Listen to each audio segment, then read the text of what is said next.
Good morning and welcome everyone to the second quarter edition of EMRC's Green Minds webinar series. I'm your host, Aisi Atiti. So I would like to thank all our participants, our panelists, and everyone for joining us this morning for this important conversation. So our topic today is assessing Nigeria's carbon market potential, opportunities, challenges, and readiness. And for this conversation, I have a remarkable panel list of people that are doing amazing things in the clean energy space in Nigeria and Africa. So I would like to once again welcome everyone here to the webinar this morning, and I hope this conversation is insightful as we expect it to be. So before I introduce my panel, I would like to give a few housekeeping rules. So we would have panel introductions, after which we would dive right into a 40-minute moderated session. And then we can now take questions from the audience. So if you are an audience member and you have a question, please drop it in the chat box and it will be directed at the panelists at the end of the moderated session. Once again, I would like to say welcome to everyone, and so let's dive into it. So our topic today is assessing Nigeria's carbon market potential. But first, I think we need to have a basic understanding of what carbon markets are. So carbon markets are an emerging strategy that countries and corporations are adopting to reduce their greenhouse gas emissions. So it works on the ideology of the cap and trade system, where cap is placed on the amount of emissions for sectors and industries. So this means that industries that can efficiently reduce their emissions rate at a lower cost can sell credits to others who can't. So with that, bringing that to the Nigerian context, Nigeria has a huge carbon market potential, considering the country is abundantly blessed with numerous renewable energy sources. And to reiterate that, the Vice President, Kashim Shettima, in March 2024, this year, stated that the country has a carbon market potential of over $2 billion, and he inaugurated the Carbon Market Activation Committee. Now, to join me for this conversation, I earlier stated I have a very remarkable panel list. And first on that list is Teni Majekodunmi. She is a climate finance advisor to the Director General of the National Council on Climate Change. Welcome, Teni. It's a presentation today.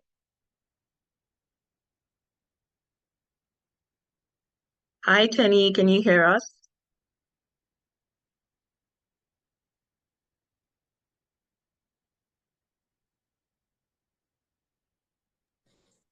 Hello, can you hear me? Hi. Yes, we can hear you. Just became a bit choppy there, but can you hear me? Yes, we can. Okay, So I'll turn I on my was video welcoming just to you to reduce the the bandwidth, session. just for a few minutes. All right. Okay, next on our panel list, we have Otome Afiegbe. He is the Managing Director for African Operations at Modern West Advisory. Good morning, Otome. It's nice to have you here for the session this morning. Good morning, nice to be here. Great. We also have Elizabeth Omogbai, who is a carbon finance specialist at ALLCOT Trading. Good morning, Elizabeth. It's a pleasure to have you here. Hi, Aisi. Thank you. It's a pleasure to be here. Thank you so much. So now, about 3 minutes each. You'd start with Teni. Otome, please.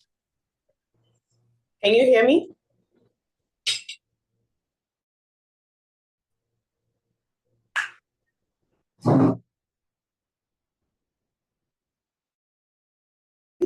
Otome, please introduce yourself. Thank you.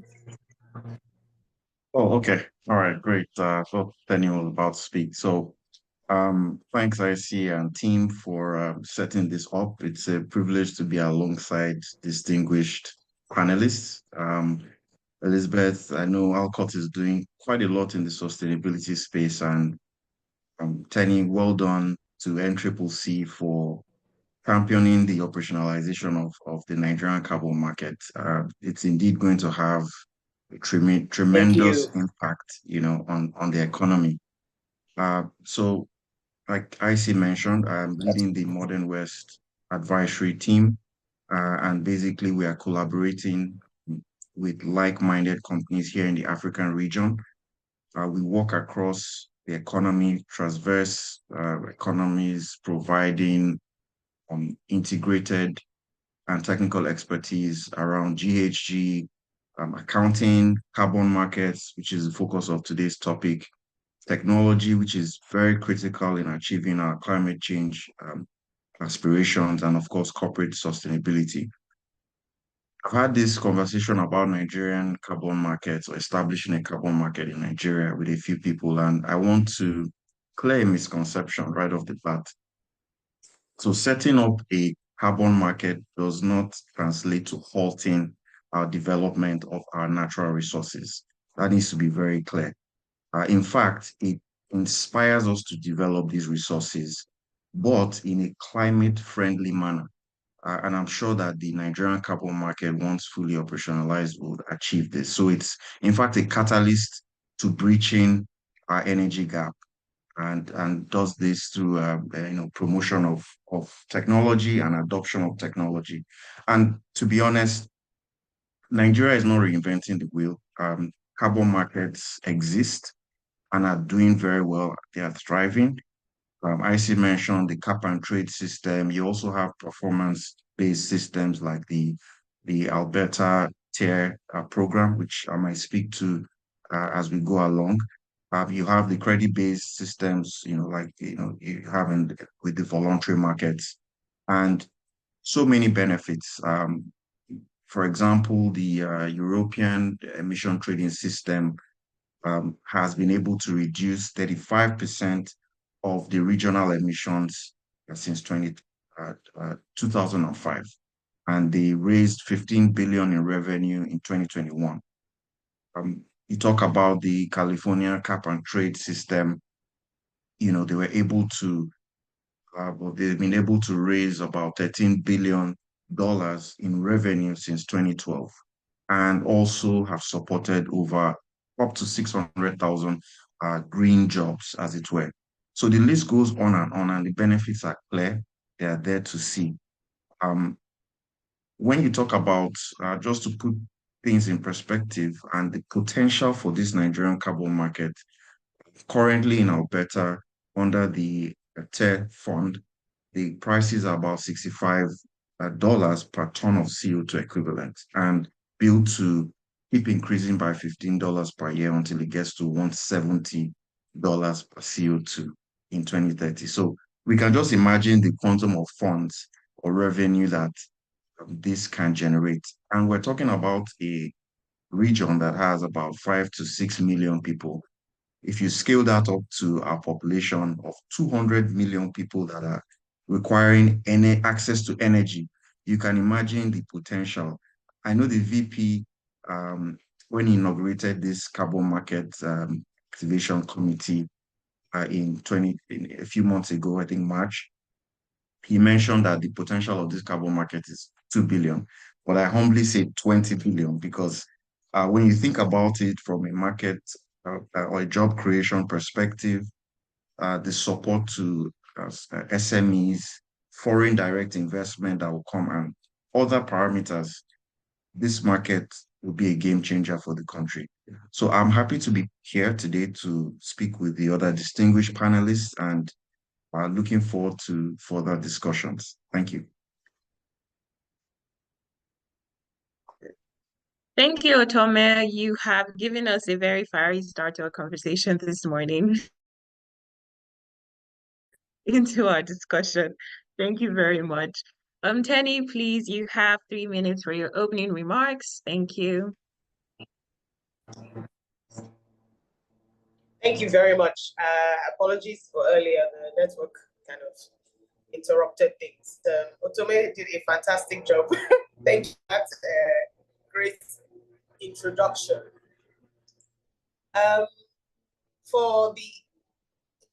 From my perspective, I mean, if you think of how do we think the country can best align its climate action goals with its political and economic realities, in my opinion, a combined approach is always what works best. And having targeted policies that align, and that as well as aligning those targeted policies with international climate mechanisms, especially with development partners, that always is, to me, a win-win. And that way, we have a most important method of having capacity building and then investing in climate resilience and low carbon technologies that would allow Nigeria to leapfrog to more sustainable practices. And lastly, I always say that adopting comprehensive, in addition to what Otome had mentioned about the carbon markets and all the breakthroughs that Nigeria has had in the within the last year since coming back from COP28 in Dubai. It's nice to also see that we've also adopted a comprehensive and inclusive strategy like the nationally determined contributions. We are even on the third phase, literally today, this morning. That's why I was a bit late coming in, because we had the NDC's partnerships. We were launching the implementation plan this morning at Transcorp Hilton. So I'll be going back there to continue with the team. We also have the low-term emissions development strategy document, LT-LEDs, that was launched at COP28 in Dubai, as well as the draft version of the ETP has now been released, the Energy Transition Plan for Nigeria. So, putting all these together, it shows that it's the best way to at least make sure that we're in alignment with all the other action plans that we're trying to fulfill for climate action, as well as even the carbon markets. So I'm quite excited about the way the future is. This is a pivotal time, and it's good to just see that we're going in the right direction. I'll probably stop there because I know you have the next, there's a flu. So sorry if I've interrupted the flow a bit. Thank you, Teni. Elizabeth, can you please give us your opening remarks? Okay. Hi, everyone again. I appreciate the perspective from Otome and Teni. I mean, you've given us the business perspective as well as the policy side. So I'll just be hammering on a bit of consultancy part, where you have the framework, you have the business ongoing, then where do you turn to? Who supports you with the development of the project, who supports you with documentations in terms of the PDD, that's the project design document, who supports you in the monitoring and evaluation process, who supports you during the validation and the verification process, and lastly, the trading aspect as well. So it's like a one-stop shop for us in ALLCOT. So that's basically where we operate. And once we have the policy in place, once we have the project developers available, then we push ahead to support. So yeah, I'm Elizabeth Omogbai. I am the carbon trading expert for Africa with ALLCOT. And ALLCOT basically is a consultancy company that is operational in Africa, operational in Europe, Latin America, Asia as well. So just like I stated initially, it's a one-stop shop where you have all your needs met and you don't have to worry. Yeah. So that's it. Thank you. Thank you, Elizabeth. So we've had a very interesting introduction to our conversation today, and it just shows how insightful this session is going to be. So diving right into the moderated session, I would like to direct my first question to you, Elizabeth. So Otome has given us the benefits of the country adopting carbon trading initiatives and offsetting initiatives. And Teni has given us the processes we need to ensure our policies align with the political and economical realities. So my question to you is, what do you think are the key opportunities for carbon offset in the Nigerian energy industry specifically? And how do you think these opportunities can contribute to helping the country meet its climate action goals?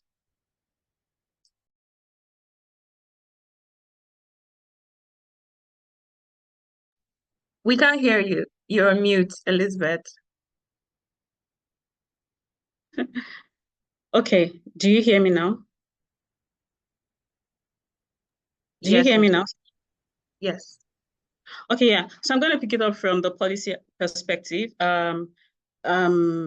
Just also to highlight something that Otome mentioned, the fact that the carbon market is literally existing just so that developing countries could be supported and achieve their climate goals, right?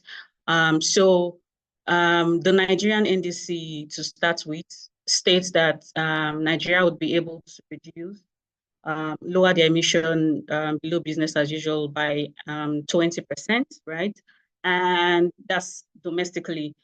And conditionally, meaning that Nigeria would require some form of support to be able to reduce as much as 47%.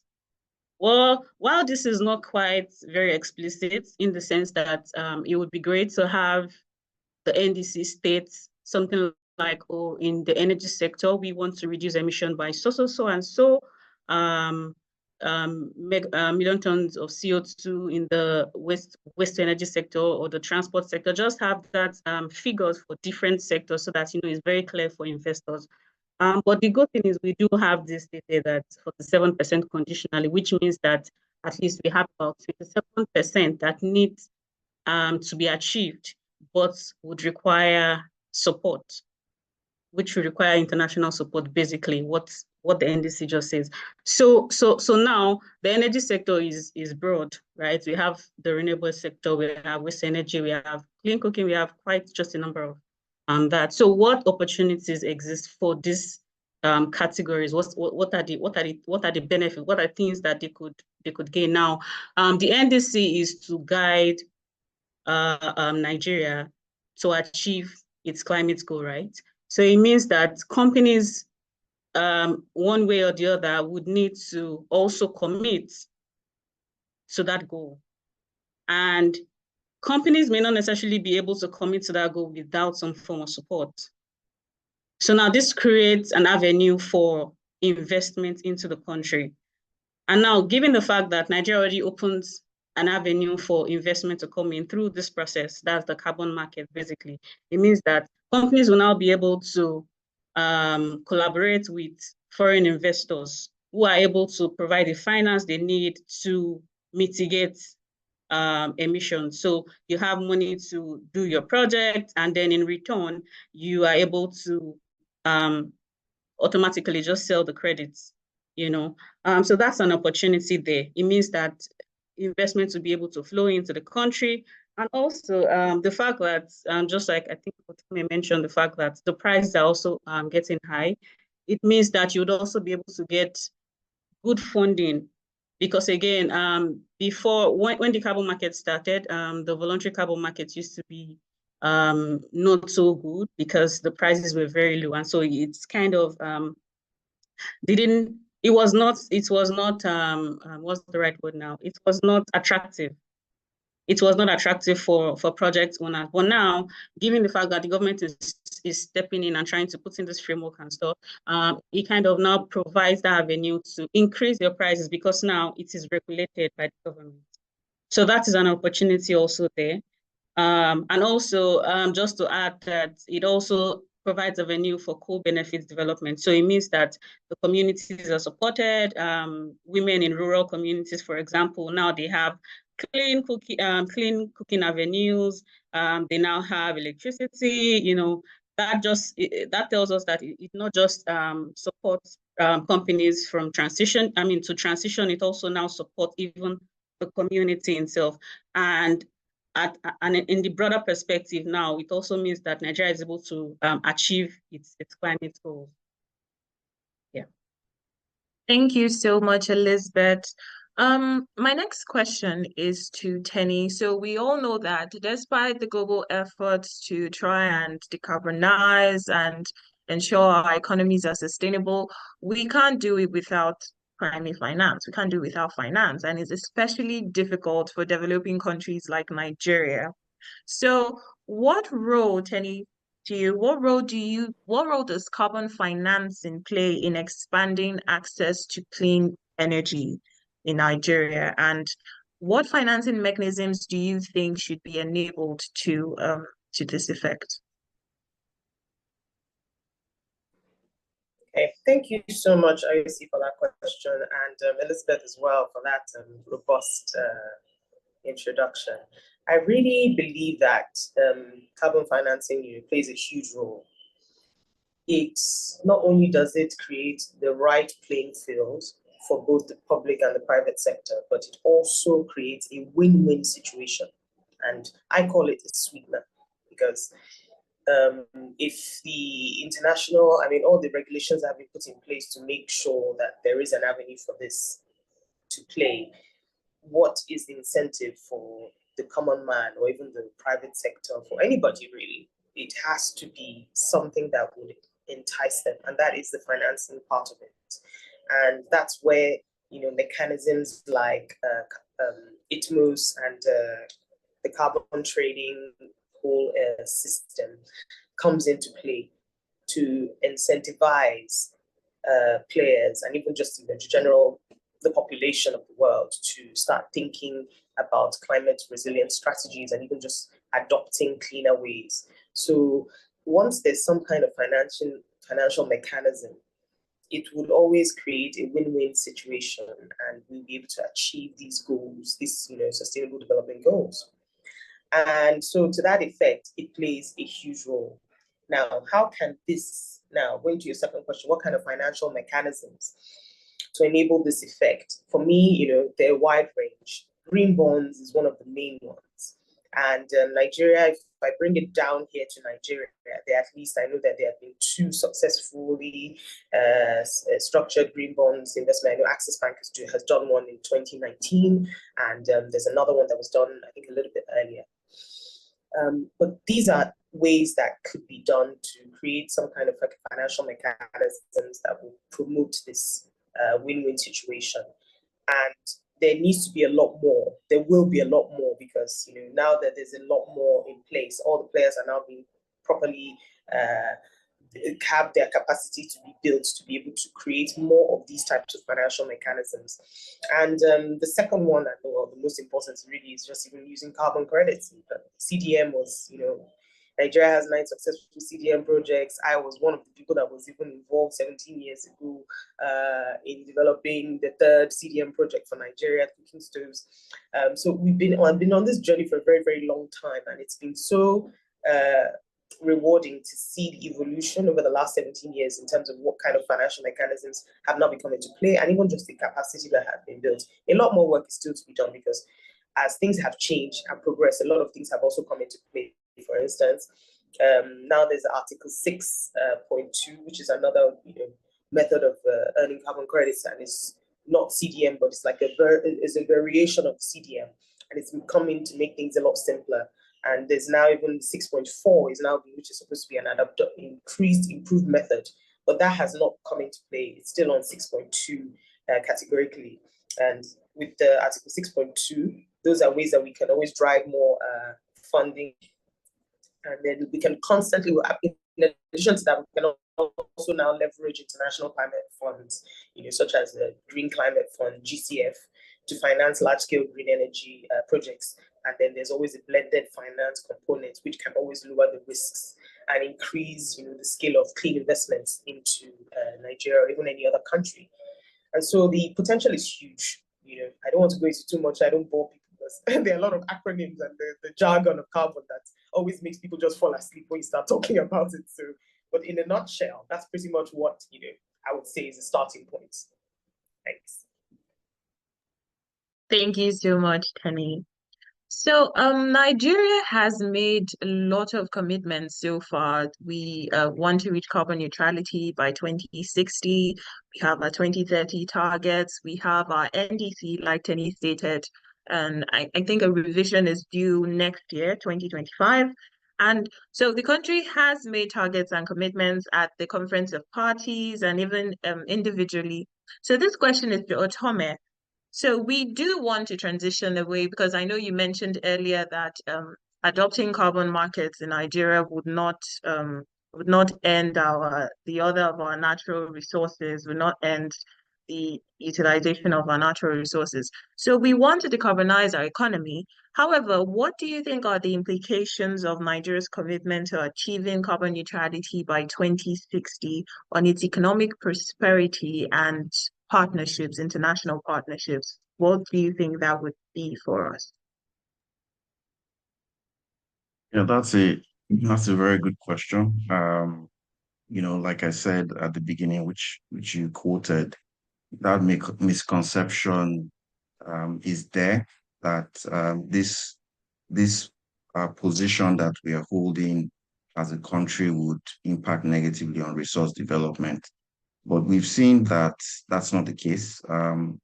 We have significant resources in terms of gas, for example, which is a lower intensive fuel or energy source. And we can see, in silos, what companies and organizations are doing when they switch out from diesel, which is, highly intensive in terms of the CO2 equivalent, to gas, right? The benefits are there and they are clear, not just to the companies as they access, carbon credits and benefit from that, but also the environment, the co-benefits to the environment.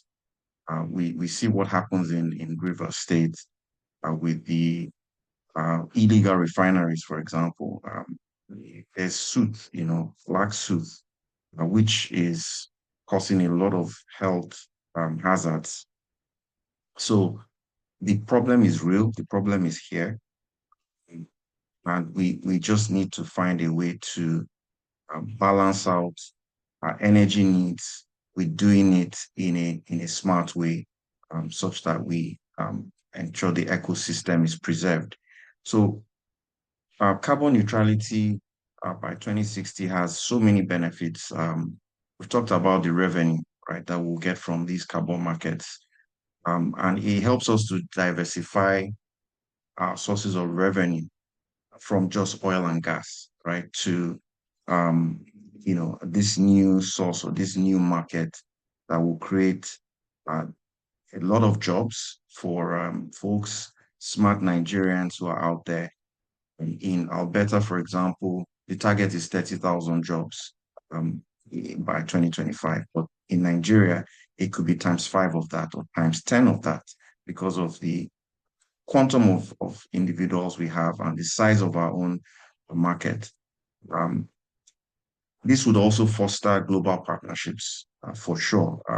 A lot of folks want to partner with Nigeria, but they need a stable framework, a stable platform. And that's what the Nigerian carbon market will provide, a stable platform with policies that are steady and have longevity. And so that would attract international support and investment to these sustainable projects we'll be investing in. I think, it's understandable that in the short term, there will need to be some adjustments, this is like a cultural change. But in terms of long-term benefits, it would make our economy more resilient. And of course, I've spoken to the health issues that we face. Everything is linked sort of to, for example, the quality of air and all of that. So we have to get on the bandwagon and take our future in our hands and sort of resolve these issues gradually. So the Nigerian carbon market is sort of a platform to achieve both energy sustainability and also benefit us in terms of improving the ecosystem, improving biodiversity, and other benefits. So I'll stop there. Thank you so much, Otome, for that succinct and comprehensive response. Teni, so the National Council on Climate Change is like the focal agency on climate change issues in the country, and that includes carbon trading and carbon markets. So how is the Council contributing to enhancing the country's readiness for carbon trading and market opportunities? Great, yes, thank you so much. The National Council on Climate Change was established in 2022, and then it came into operation in February 2023. And it sits under the presidency. The chairman of the council is the president, and the vice chair is also the vice president. And it has about 12 other members from various ministers and other MDAs as well, and as well as other civil society as well. So it's a robust platform that sits separately under the presidency because it shows the importance of what climate change is to the government, so it can sit under an MDA as such. Being that it also is the designated national authority to the UNFCCC, which is the body in charge of so when it comes to getting your letters of approval for carbon markets, carbon projects, or after you've submitted your PINs and your PDDs, we are the ones that issue the letter of authority, letter of approval, host country approval in some places, they call it that. And as such, we play a very pivotal role as a DNA and focal point in harnessing and even increasing Nigeria's readiness for carbon trading, as well as raising capital on market opportunities. And as a result of that, how are we then contributing to enhance the country's readiness on carbon opportunities? As I mentioned earlier, it's our nationally determined contributions, which is the NDC. We have been in charge of improving. There's been a now 3.0 version, which is being launched. Implementation plan is being launched this morning in Transcorp Hilton, and we have discussed in depth today, and that's going to be one of the main drivers. It was launched. Launched by our president in December at COP28, and since then the inauguration of the committee happened by the vice president in February, and we've also had about 16 definitely sessions have happened afterwards. We've gone quite far in developing the framework, and we've also engaged the right stakeholders and the consultants that will be working to develop the framework. And it's almost ready. In fact, I know that within the next couple of months, I don't want to say too much, but we'll be releasing, I know the first or the second, we're going to have like 2 Article 6 framework projects that will be released before the end of this year in time for COP29. And at the moment, we're even working in preparation to go for the subsidiary bodies, which is called the mini COP. It's like a mini COP, which is happening in June in Bonn. And there we'll be able to create the right negotiations for Nigeria's position in ahead of COP29 in Baku, in Azerbaijan. And so with all these preparations, it's going to be, the right thing in the sense that we are positioning Nigeria to be able to achieve all these goals that we have set, that Nigeria has pledged to. And it's going to be opening up the market really, really quickly to be able to create that win-win situation that I had mentioned earlier, which is what we're looking for to be able to achieve our sustainable development goals. So that's pretty much it in a nutshell. Thank you. Thank you so much. So Elizabeth, just to mention, we're getting questions from the audience and they are quite directed at our panelists. So Elizabeth, in your experience as a carbon trading specialist, you must have been familiar with case studies across the world. And as much as we have successful case studies, I'm pretty sure there are challenges that these case studies have faced. So what would you say are the biggest challenges to carbon markets across the world? And how do you think Nigeria can prepare itself to be able to tackle these challenges in setting up its carbon market? Yeah, thank you very much. That's a very good question. In fact, one of the issues around carbon markets are the challenges, basically. And from experience, and of course, I'm not sure, but just in 2022, there was a Guardian article that was released that actually disrupted the voluntary carbon markets, and prices went from as high as 30 plus USD to about 8 USD just because of that article.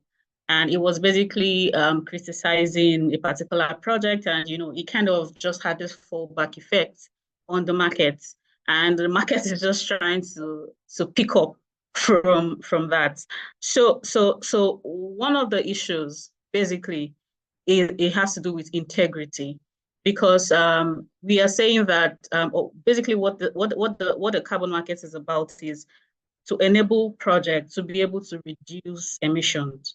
Now we know it's a global space, and the fact that emission was happened in Ghana, for example, does not mean that I'm sorry, the fact that the emission happened in Ghana doesn't stop it from affecting Nigeria, right? So the way we look at it is in that global perspective, and that's why the world is coming together to achieve and see how to do this together. So if you're looking at it in terms of like the different projects that have been done, we need integrity. So for Nigeria, if you're going to be engaging effectively in the carbon market, we need projects that other people can have a view at and see the transparency on that project. You need to be able to share all the nitty-gritty details about that project. They need to be able to see that there is no double counting. They need to be able to see that the project is actually not affecting the community where it exists. They need to be able to see the project is actually reducing emissions, and they need to also be able to see that that project has additionality, meaning that the project is existing and is actually reducing emission. On the flip side is to say that there are some projects that would have actually still been done without necessarily considering an option for carbon finance. So those kind of projects, we don't consider them additional. We are looking at projects that are additional in the sense that without the existence of the projects, emission reduction wouldn't have been done. So we are looking at projects like that with that sort of transparency and openness, and also ensuring that the fact that the credits was sold in Ghana, for example, and is not being double counted in Nigeria as also under their NDC commitment. We need to be able to show that this was deducted from. This was bought from, I'm just using examples, please, here. This was bought from Nigeria, and it was used to reduce, it was used to account for their NDCs in maybe a country like Ghana, for example. Nigeria cannot count that credit anymore, as using, under their own NDC commitment. It has to be balanced. And so those are the things we are looking for. We also need to be sure about the methodologies, because again, there's this SBTI that also supports, issues around methodologies, because for different projects, there are different methodologies that needs to be used. So using the right methodologies under the right framework also is very, very important, because that also enables us to understand the baseline and also understand if you're actually quantifying in the right values. So those are very important things. And also looking at regulations also within the countries that this project offset are being done. You need to also understand that the government is actually accounting for all these emission reductions that are done. Because if the government doesn't support it, then it's as well as just to say that it's no longer it wouldn't count, in other spheres. So the regulations within the government also needs to be in place to make sure that it is acceptable for those kind of projects to be done within country. So yes. Thank you so much. Thank you so much. So Otome, riding on Elizabeth's question, so in your experience too, what case studies would you suggest Nigeria, should I say, mirrors? So if you were to advise on case studies for the country to learn from in setting up carbon markets, what case studies would you recommend, and why would you recommend those specific case studies?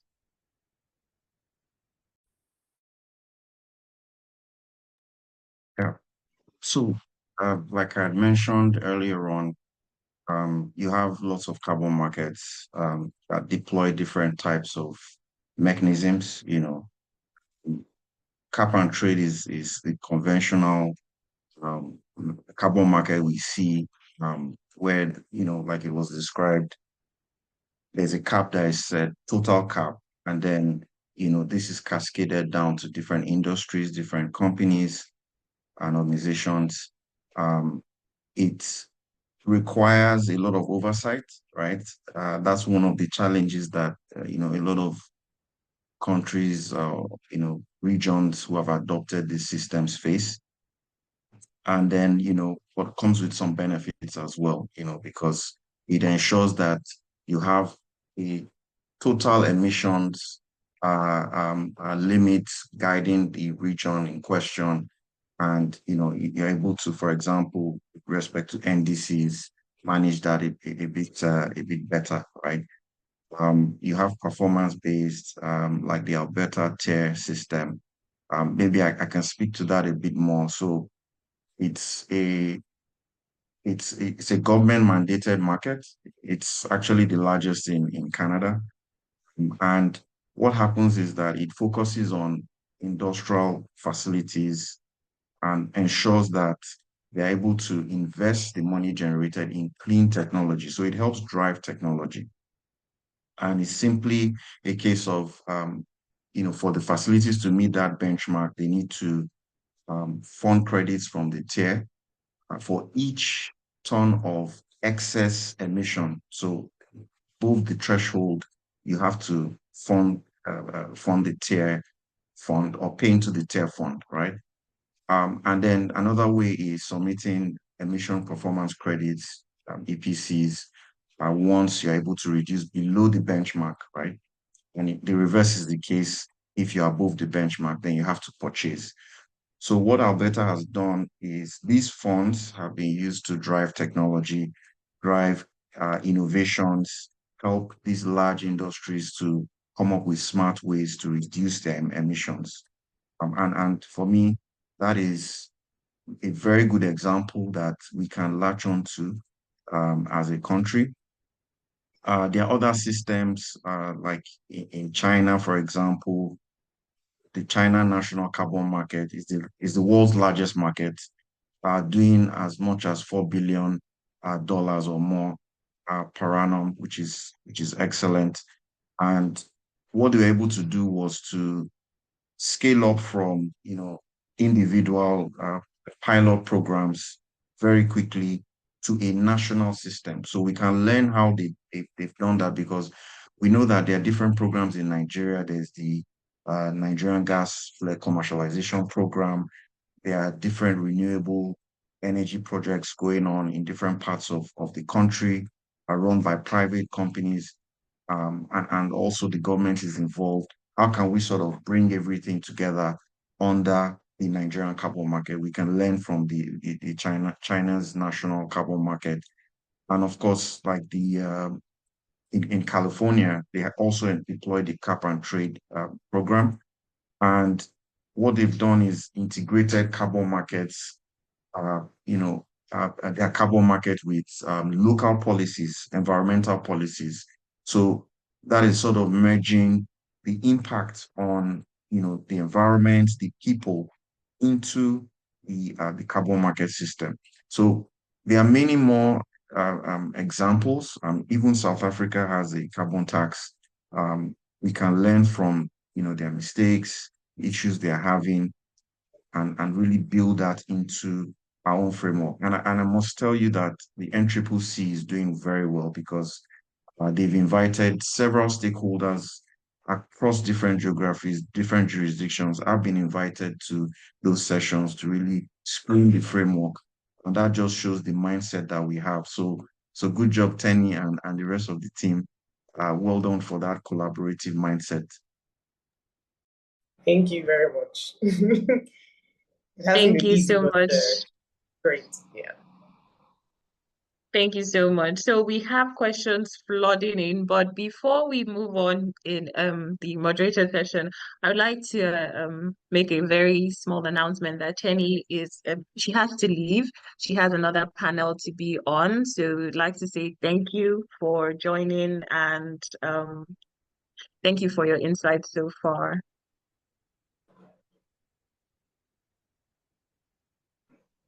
Thank you. I've had a wonderful time on this panel, and it's been wonderful speaking with Elizabeth and Otome and Aisi. And sorry, unfortunately, it's just that the work call. So but I was made it very clear that I had to be on this session first. So thank you so much for having me, and I look forward to definitely being on more of these webinars. So thank you so much, and have a wonderful day, everyone. Thank you, Thanks, Teni. Thank you so much. Okay, so moving on, my next question is for Elizabeth.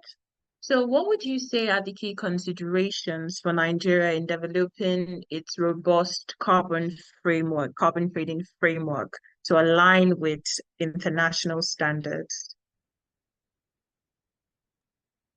Okay, thank you very much. That's a very great question. I think it just feeds on what Otome just talked about, and is the fact that I think when it comes to developing a strategy for countries, I think the first thing is to look at the political interests.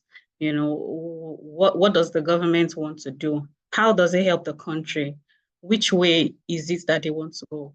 And when Otome mentioned that South Africa has a carbon tax, that is the way they chose to go. So you could either do you could either be trading credits, or you could just go with the way of a carbon tax, which South Africa decided to go. That's their political interest, and that's also understandable because again, just to say that they have a system, they've already put in place that would make a carbon tax work. And if you ask me, personal bias, not necessarily what I do, I would also say that a carbon tax should actually work for Nigeria. But again, there are also a lot of intricacies in play. So, well, it could also suit us to also engage in Article 6, engage in the voluntary carbon market. So just to say that we need to first identify what the government is saying and how they see it working in Nigeria. And so far, through the NCCC, we've seen that though it's not yet very open yet, but at least we could see that the NCCC is now talking about the Article 6 framework, also talking about the fact that Nigeria will be engaging in the voluntary carbon market, which is good because it means that you could play on both sides, under Article 6 and also under the voluntary carbon market.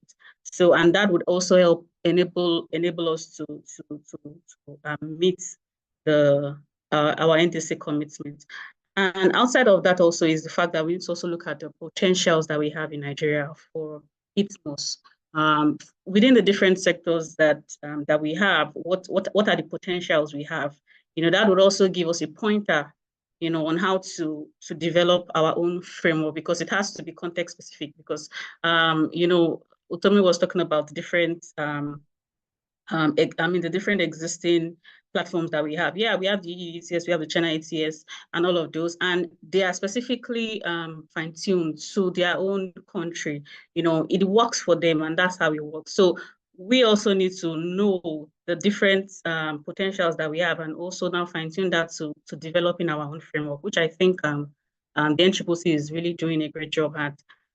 Also looking at our experience, just to also state that I know that there's this conversations about the fact that Nigeria is not Nigeria is really not engaging in the carbon markets. We are behind, we are, and all of that conversation. But the truth is that you just don't know. But we have over 62 projects under gold standard, and they are from Nigeria. So you cannot say that Nigeria is not engaging.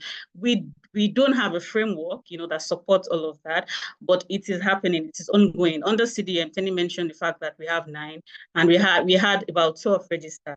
Under Vera, we also have some projects as well, all from Nigeria. So they exist. And as a matter of fact, Nigeria has actually sold credit. So all of these things are to identify the capacity that we have in country, and use it in building our own framework, what works for Nigeria. So also to understand our risk level, because again, for the conditional segment, we need to understand that investors are also looking out for the risk. I mean, it's basically a risk, just to say, and they're also looking out for the different options. What are the social risk in Nigeria? What's the corruption rates? What's the social socioeconomic impact? And all of those political issues that could affect our investment. So all of those things are things that they're looking out for. So looking at all these things, we need to use all of that to build our own context-specific framework. What works for Nigeria? How can we best support the private sector to engage? What are the things we need to put in together that when an investor, because again, especially under Article 6, investors are looking out for countries who already have an existing or at least a framework in process. So all of these things are things that needs to be embedded in that framework to support private players, basically. Yeah. I'll stop there. Thank you. Speaking of supporting private players, this is our last question for the moderated session. So, and it goes out to both Otome and Elizabeth. So, how can Nigeria collaborate with international partners to strengthen its position in the carbon market and achieve its climate goals effectively? So, Otome, you might want to go first with this one. Yeah, I think I love Elizabeth's last comment, really around focusing on the collaboration bit. We don't need to reinvent the wheel. The learnings are clear from other carbon markets who have adopted different systems. And like Elizabeth mentioned, we need to tailor this to what fits our needs. So we can actually benefit from knowledge exchange, getting more involved in the discussion, sitting in the room. There are lots of international forums and networks that are out there that we can take learnings from. We just need to invest the time and resources in being part of those associations. Also engaging in joint projects, we see that across different jurisdictions where, different entities come in and collaborate to develop projects. We can actually leverage on that. To be fair, Nigeria is doing quite a lot. I think what's missing is the awareness piece, and I'm happy that you're hosting this, this webinar. It's creating that awareness. I'm sure a lot of people are not aware of the number of projects that are actually going on, and that we have actually, have been involved in this space for quite some time, So that's an important and critical success factor. And of course, like I mentioned, in the process of collaborating, basically getting that assistance, from, folks that have done this for some time. So I've been in a few calls with, speaking to the Article 6 and, the platform it creates for collaboration, knowledge sharing between, different countries. And I see that Nigeria is really putting themselves out there to say, we need help. We want to get this right from day one. And that's, very commendable. I think, it's important to have these sort of multilateral agreements where we put hands together and get it right from day one. So I will stop there and give Elizabeth the floor. Yeah, okay. I'll just write on that. Yes, I quite agree with you. Nigeria is doing quite a lot, especially with collaborations. Nigeria is collaborating with the UNFCCC, collaborating with the West African Climate WACCC. Sorry, I don't get that. I can't recall the full, but it's West African Climate something. Last year, I don't recall. And of course, the RCC, WAC as well, even as much as collaborating with GGGI as well. That's the Global Green Growth Institute. So Nigeria is already doing these things.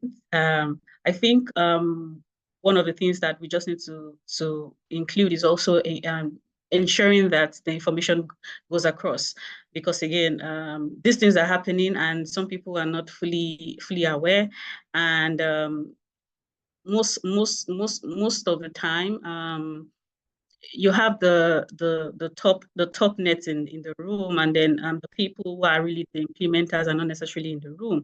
So I think that it would do great as well to include these people, because again, they're the ones that will be engaging with the grassroots, because again, these projects are usually in the communities. So we need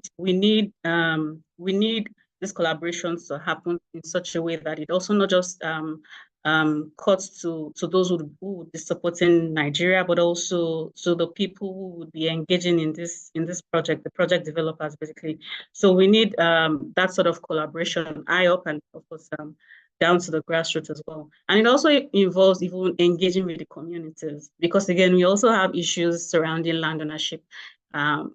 If you're talking about forestry projects. So all of those things are also very, very, very, very key in engaging with them, helping the grassroots to understand the importance of the project, the importance of having that particular facility or the project, so have you, in the local community. So yes, the international engagement is very important, because again, it helps strengthen the capacity. Because for example, the methodologies basically that are used for this project, be it the agri sector, be it the energy sector, they were should I say, initially developed under the UNFCCC methodologies, and then now you have the VCS, you have the gold standard now expatiating on these methodologies. But you know, they started out from the CDF. So engaging with UNFCCC is very great, because it helps even project developers to have a clear understanding of how these methodologies work, what kind of projects would be under those methodologies, and how to facilitate the project.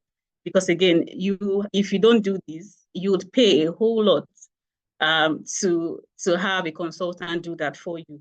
And also, of course, we don't have a validator or verification body in Africa, not even just Nigeria yet, but it would do us good as well to have some sort of move towards having those VVBs in Africa at the least. So at least you're not paying, you're not paying them in foreign, in FX. And then, but anyway, yeah, it would be really great to have that as well. And then also looking at collaborating with another organization like ICAP as well. You know, they're doing quite a lot. And in terms of looking at the prices for the project, because again, it's not so regulated in such a way that a project within the same country could sell as high as like Otome 65, and then the same project selling as low as maybe 10, 8, dollars, which it's supposed to, it's unheard of, right? But that is what exists, because there's really no such regulation. So having all of these international partners to guide and see what is going on, it also helps Nigeria to be able to place price. Okay, for this kind of projects, the range should be within this. For those kind of projects, the range should be about this, just so that even project developers are protected. Because again, it's like you're blind.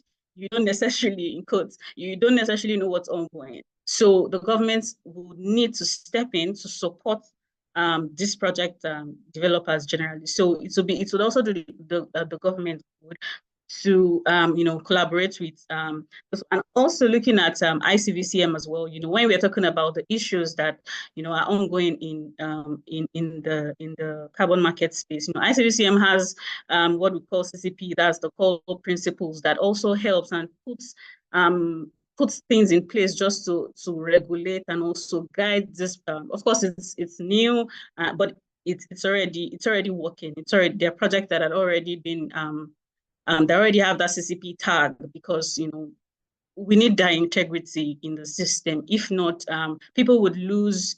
It will lose its value basically. And we're not saying that this is the way to reduce emissions, but we are saying it's one of the ways to support the government, to support project owners. The cost is very high. That's the sincere truth. Even to register projects, the cost is very high. to have this the validator verificators, it's really huge. It's really a huge cost. So we need to have all of this in place just to be able to minimize and also support projects developers in Nigeria. Thank you so it. much, Elizabeth. That was a very comprehensive response to our question. So that brings us to the end of the moderated session. And like I stated earlier, we have a lot of questions in our chat box. And so let's just dive right into those. So the first is from John Kadiri, and it's directed at Otome.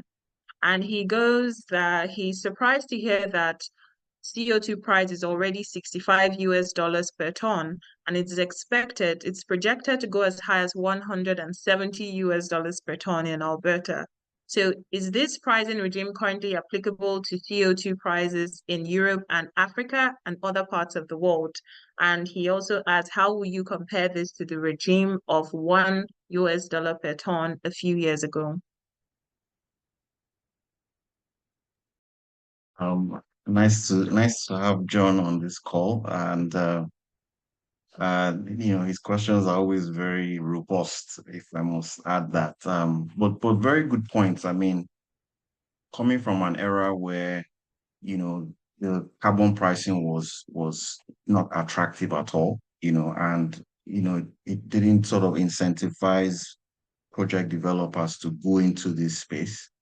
Um, you know, and to this point where we now have these sort of prices, $65 dollars per ton in Alberta, in Europe, 70 to 100 euros per ton, depending on the type of project. Even in Africa, in South Africa, for example, I think Aisi mentioned about $8, $8 to $10 in terms of carbon tax. This is a welcome development because coming from where we had the $1, it was unattractive. And the reason why it was the way it was then was, first of all, the demand was lower, right? At that time, there was limited regulatory pressure, as it were.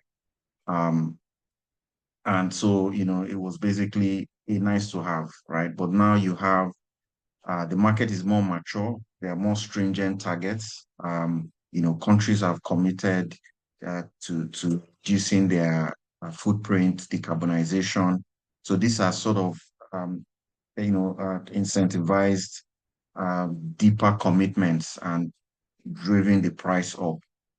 There's also increased demand as a result, and the market is more mature. So if you look at the European Union emission trading system, they've become more stringent, and they are reducing the supply of allowances. So the supply and demand effects, right? And also even in the voluntary market space, and I think Elizabeth can speak to this some more.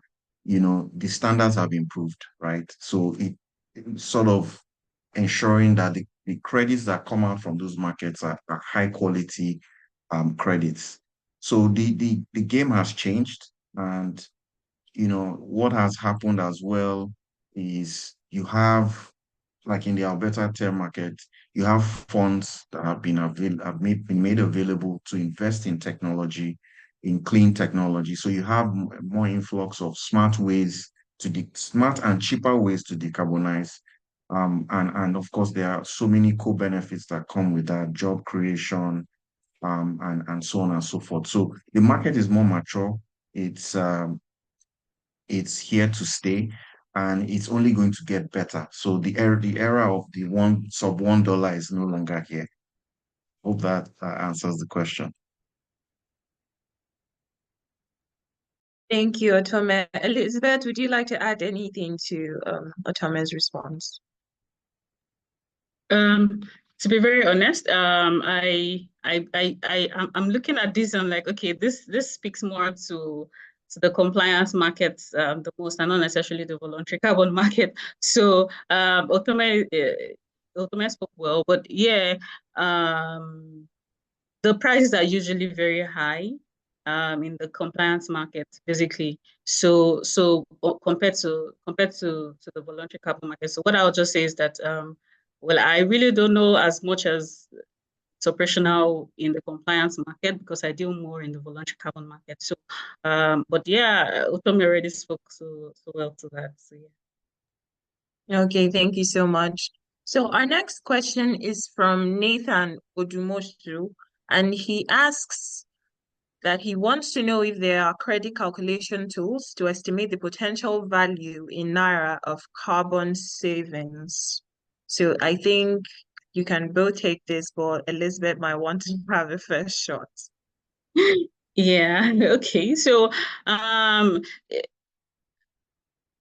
I'm not sure how to place this because I don't know if the question is asking basically if we have maybe the NCCC having that tool or if it just exists somewhere, you know. With the NCC, I'm not sure, but I do know that there are quite a number of tools. But well, we might not necessarily have it in naira, but there are tools actually that helps to you know, calculate the potential value of your carbon savings, but perhaps in a different currency, not necessarily naira. I'm not certain if you see one, but it would be great to really have one. You know, it would be great. Yeah. Yeah. Just to add, I mean, you know, you start from the basics. You know, first of all, you estimate your emission reductions. So you know, once you have the right methodologies, you go from the baseline to, you know, project emission, the project scenario case, and you're able to essentially determine what you've saved. And if you go online, you know, or go to different registries, you see the prices. You can do a quick and dirty calculation to estimate what the value would look like, right? But you still need experts like Elizabeth and myself to help you ensure that you're aligned with the right methodology. You get the best, you are dealing with the market that gives you the best value, right? Because you can take the same project to two different registries and get two different prices, right? So that piece of work requires a bit more knowledge, a bit more expertise. Few tools online that just do rough calculations of your emission footprint. You know, maybe if you're driving from one location to another, and then you can apply an average value. But it's a good, very smart idea. I think that just lit a light bulb in my head. That's a good business Yeah. idea, you know. Okay. Yeah. Thank you so much. Otome, the next question is actually directed to you from Tobina Uzuegbunam, and Tobina wants to know if you have any concerns about the applicability of the case studies you highlighted for Nigeria, and if there are any specific case studies being implemented currently in Nigeria or Africa. Okay, so I think, you know, Elizabeth did a great job highlighting the challenges of, you know, the different markets. I think just to add to what she had said, one challenge we face is data. We struggle with data across board, um, and that is a huge challenge because a lot of the emissions, you're calculating futuristic emission reductions. You need credible data to really do that, right? So that is one gap that needs to be filled, having the ability to source for the data and pull it together. So off the top of my head, that would be one challenge. However, I mean, you know, like it was mentioned earlier on, different countries, different regions have been able to um, overcome those challenges. And it just takes you, you have to start really. You can't, you know, wait to solve all these problems. These are teething issues that would happen, and you have to overcome them. South Africa has had its own share of issues around their carbon tax since they established it, I think in 2018 or 2019. And, there are other countries, I think even Nigeria has also tried to take on certain projects like, I know that they are doing a Red Plus project in the Niger Delta, so there are attempts to actually, create initiatives to reduce emissions. And these are ongoing. The Nigerian carbon market will sort of create that synergy across these projects that are being done in silos. And also create that platform of transparency, because from this session it's clear that a lot of people don't know what's happening in this space if you're not directly involved. But with the Nigerian carbon market in place, you would see it clearly. I suspect that they would have even things published on their website to showcase how they are transparently moving from where we are today to where we want to be. And so yes, this can work, but we also need to have a bespoke approach, like Elizabeth mentioned, where we look at our current risks as a country, and we sort of frame the regulation or the framework around that so that can work. If we just copy and paste, it might not work. Yeah. Thank you so much. Okay, Elizabeth, you'd like to add? Yes. Just to also mention, Teni is not here, but just to say that once we have the Article 6 framework in place, I think it's going to really be a good game changer for Nigeria, because now that would set the stone for investments under carbon finance. Carbon finance to different projects in Nigeria, because again, those countries are really looking out for just that framework, because now they are able to have a guide, because it's like they're coming to the land of unknown. So they need just that framework to be able to play in this field, so that they don't get they don't bypass regulations, and as well as also being blindfolded, so that when they bring in their money, it just goes in clean here. So once that framework is developed and is already issued, we would see a lot of investment really in Nigeria, because just look at the case of Ghana. Ghana already has some bilateral agreements, because they already have that framework. So once we have that in Nigeria, I already foresee, in fact, as a matter of fact, there are pending investments just because of this framework. Once the framework is in place, you would see a lot, and then I think Nigeria cannot become also a case study for other African countries, because I think Nigeria is really doing a great work, especially the NCCC. It's really been back to back of developing that framework, and if you've been following, you'll see that I think at the beginning of the year there was a workshop just to share with stakeholders what's ongoing, how the framework is going to look like, what is expected, and then had some experts do that. And then also, I think last month or 2 months ago, they also had a second workshop just for that. So before the end of the year, we are going to have something very substantive that would then bring in more investment. But again, just to rest assured, and to also know that project developers need to also be prepared for opportunities like this, because again, the governing council would actually be, I'm not sure how they intend to do that, but they would be requesting for different projects. And of course, with your PIN, that's your project idea notes, you just, you can get to share with potential investors, and then of course, with a very good PIN, you're most likely going to get investment for those kind of projects. And then we'll see, because again, it's just like we're trying to build a road, and we'll see how it then goes from here, of course, with the support of NCCC. Hopefully it works well. So yeah, that's it. Thank you so much, Elizabeth. So a question just came in on the Article 6 framework. I don't know if you want to address it, and it's asking how far away are we from having the Article 6 framework being put in place, and what is holding it back? Okay, I think I just said a bit about it. Well, I don't think we should say anything is holding it back, except that it has to be concrete. It has to be very well defined. Sorry, I think Teni would have said a bit more about this, but of course, Yes, from you would. my engagement, from my engagement with NCCC, a lot is ongoing, and we are getting a lot of. It's just like what one of the questions you asked initially, Aisi, about international collaborations.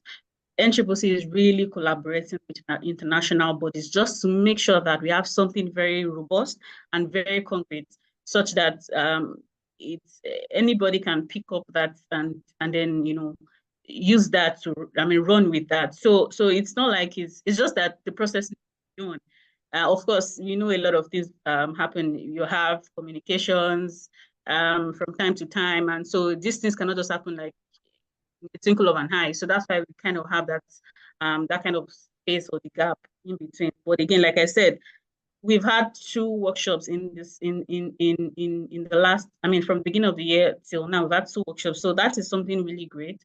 And I think we should applaud the NCCC, because it takes a lot of work.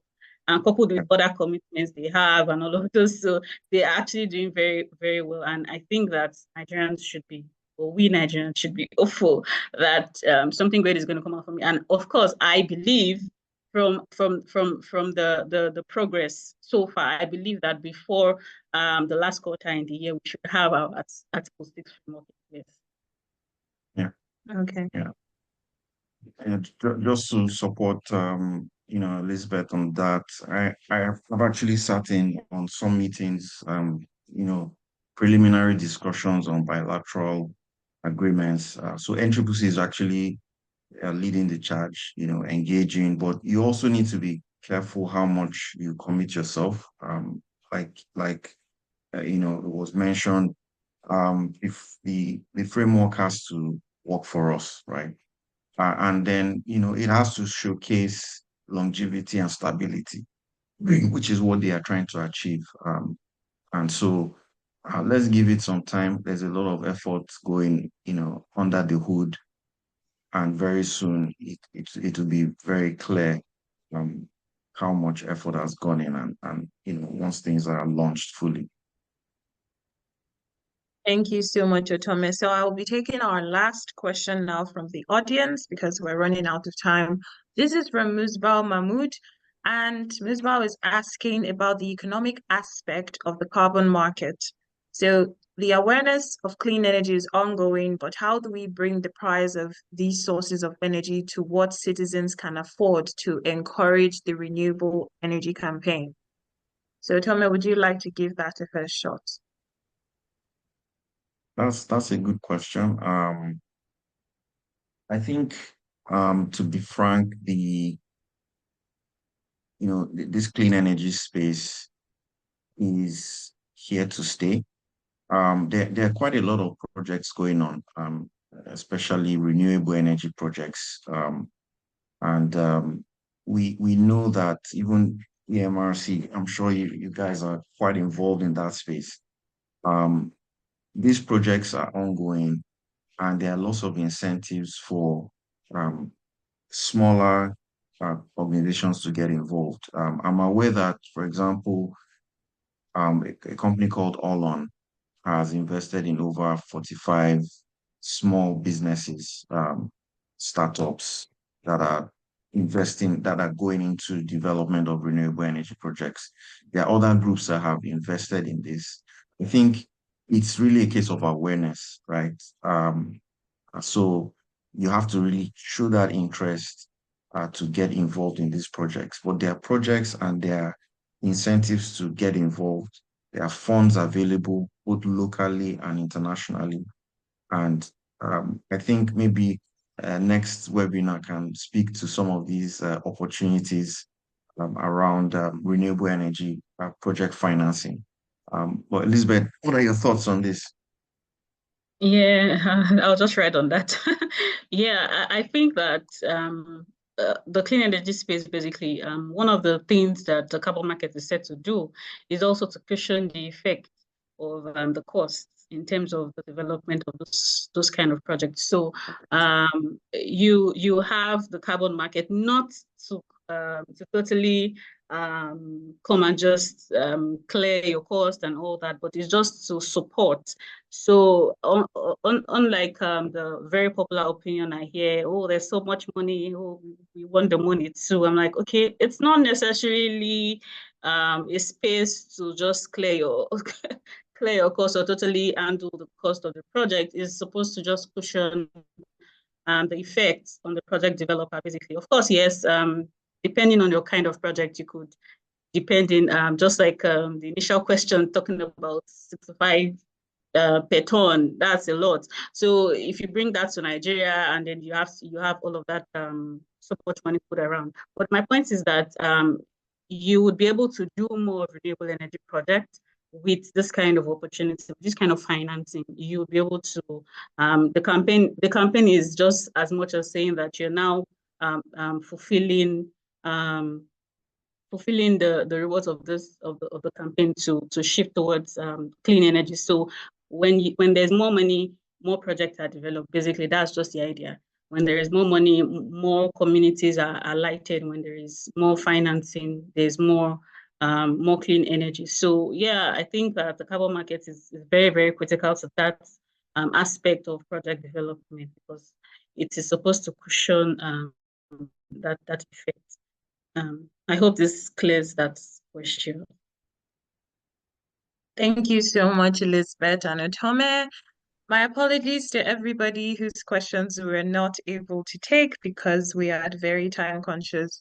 But you can engage with us, myself, and the panelists on LinkedIn, and possibly shoot your questions on LinkedIn, and we will see how to address them. So once again, I want to say a very big thank you to our panelists, Otome Afiegbe, Elizabeth Omogbai, and Teni Majekodunmi. Unfortunately, she had to drop off earlier. But yeah, this was a very insightful session. We got around the opportunities for the country, the benefits, and the challenges, and how we might address them, which Elizabeth mentioned, integrity and regulations. Thank you so much to our panelists for the insights, and thank you to our participants. Now I will be giving the floor to our panelists to give quick roundup comments and remarks, recommendations, and conclusions. Otome, you might want to go first. Thank you. I think you said it all. Collaboration is key. Knowledge is also key. So I would say for those in the audience, getting connected to what's happening is important. There are lots of opportunities that you can take advantage of, for those who are interested in really going into this space. It's an emerging space, and I would say it's the next big thing for credible players who are looking at this. If we take our minds back to the boom of telecoms, it started off, slow, but those who took that leap of faith and joined the bandwagon, they cashed out, as it were. So from that economic perspective, it's a great opportunity. Please, take some time to study what the opportunities are.